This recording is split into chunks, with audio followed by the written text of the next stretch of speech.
guys, it's Rocio. I hope you're all having a great week, and I hope you're putting lots of food on your face. Today's video, I'm not going to be talking about the face region, but I will be talking about your armpits. Guess what? I make my own deodorant. So I've probably been making my own deodorant since last July, so it's been a few months now, and for the most part I'm very happy with it. This all started when I found out that deodorant has aluminum in it.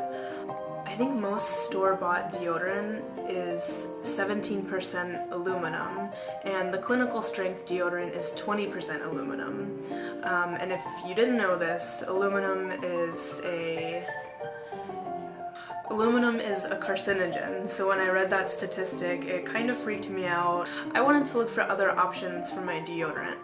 So for me, the two main reasons to use this homemade deodorant was to not have the aluminum in it, and also because of cost. You need at least 4 things, I would say, but I have 3 extra things. So first, I'm going to mix together the baking soda and the arrowroot powder. In the original recipe that I used, it was 1/4 cup of baking soda and 1/4 cup of arrowroot powder. But then after using that combination for a while, I noticed that the baking soda was kind of irritating my skin, so I changed it a little bit. So for this batch, I'm going to use 1/8 cup of the baking soda and then 3/8 cup of the arrowroot powder. I will not make a mess. I will not make... I'm trying not to make a mess. The baking soda is acting as a deodorizer. Same reason you put it in your refrigerator. So just kind of keep in mind your skin sensitivity, and I would say don't do what I did and kind of start with a small amount before you increase it at all. If you're getting a little stinky, you can always increase it. Alright, next we're gonna add the arrowroot powder. So like I said, 3/8 cup of this stuff.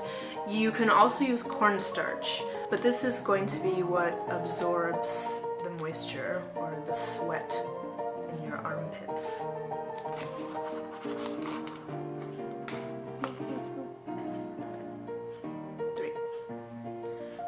Next, you're going to want to use 6 tablespoons of coconut oil. Remember that coconut oil is antibacterial and it also smells really nice.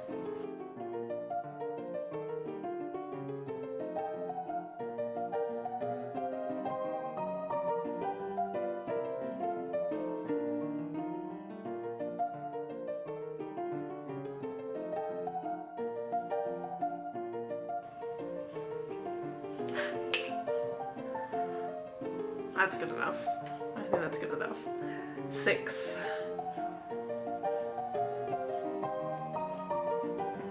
So the next thing you're going to add is your tea tree oil.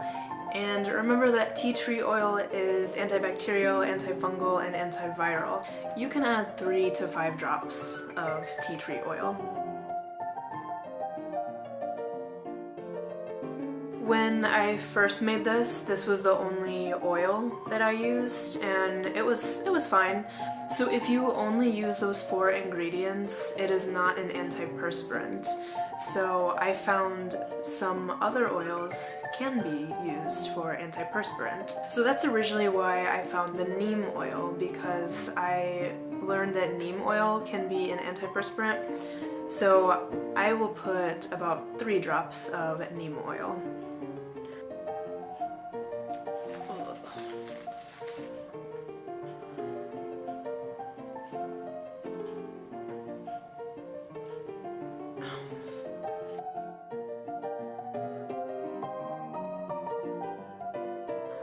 So I'm going to start mixing all of this stuff, and then I'll add the last 2 ingredients after it's all mixed up.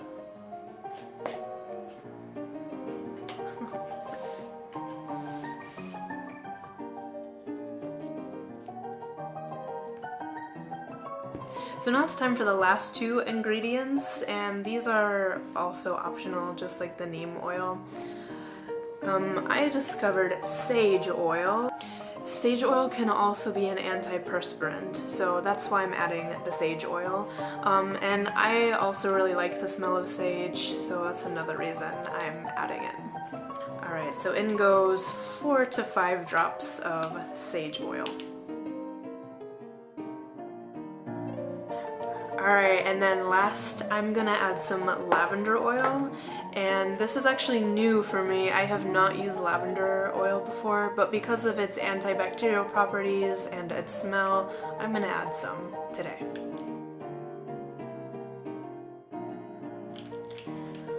Alright, ooh, that already smells nice. Alright, so now we're gonna do some more mixing. And really, you can add any oils, I mean, for the smell, to make the smell nicer, I guess. I've seen people who use peppermint oil, people who use like orange blossom oil, so there's lots of stuff you can do with the smell and kind of customize it.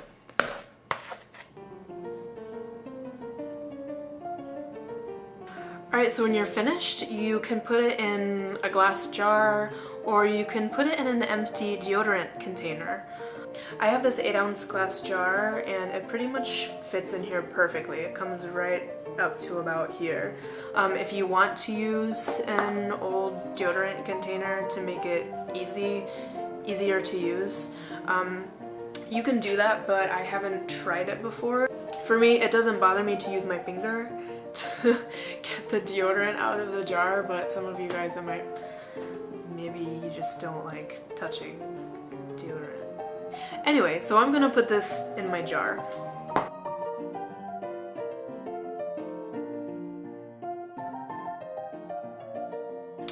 Alright, I'm finished.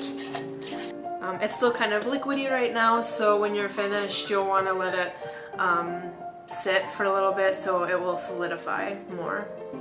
Now I want to tell you guys about the pros and cons of this homemade deodorant. So if you guys don't want to hear about my armpits and my sweatiness and my stink, I suggest you stop watching the video right now because I'm about to be really honest with you guys.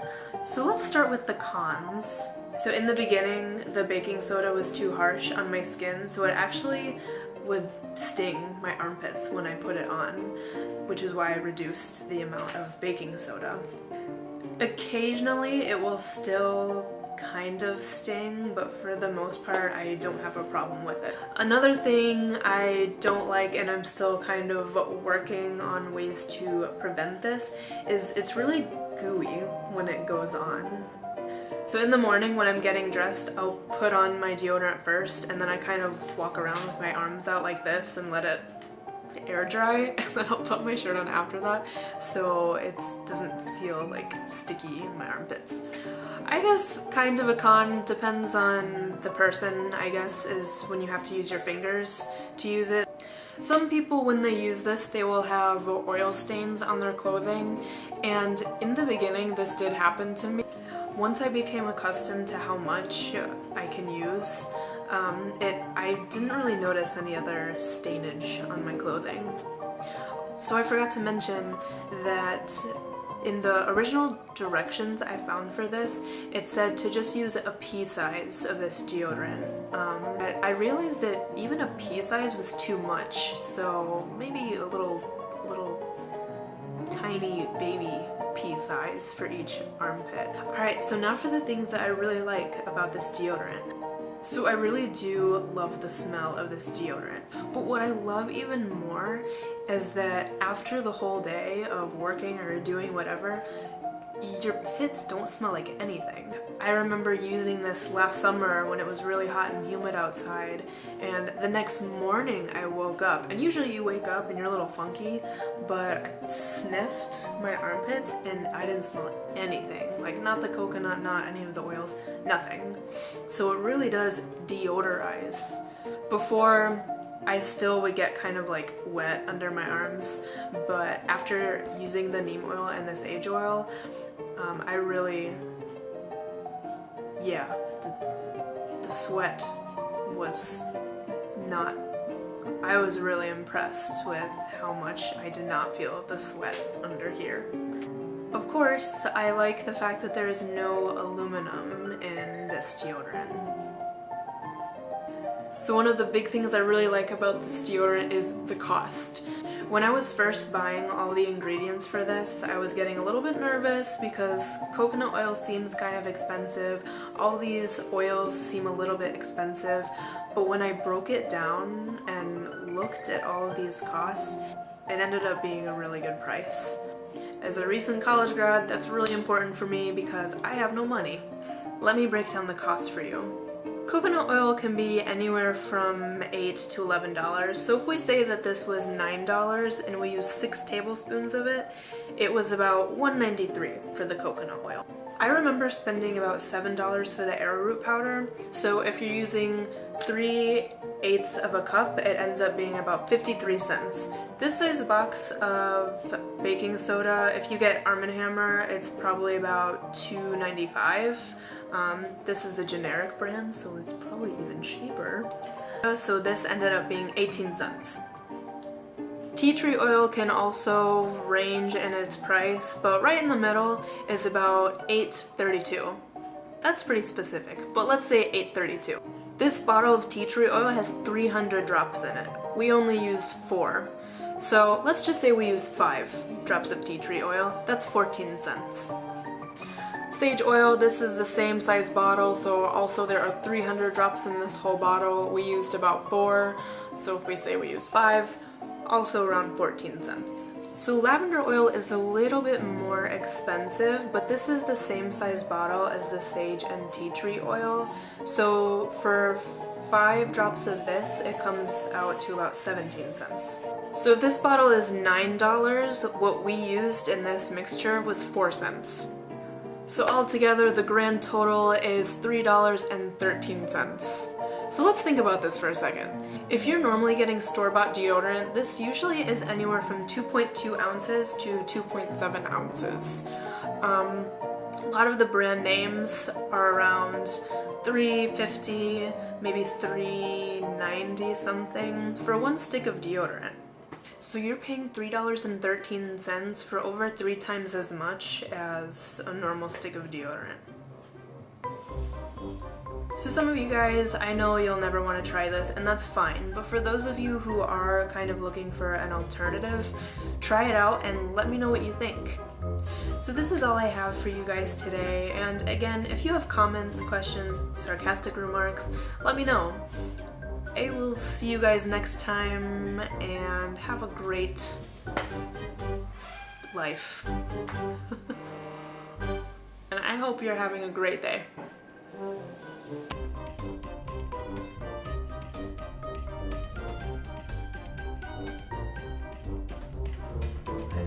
When I think of carcinogen, I think of like, I don't know, crusty things. Oh my god.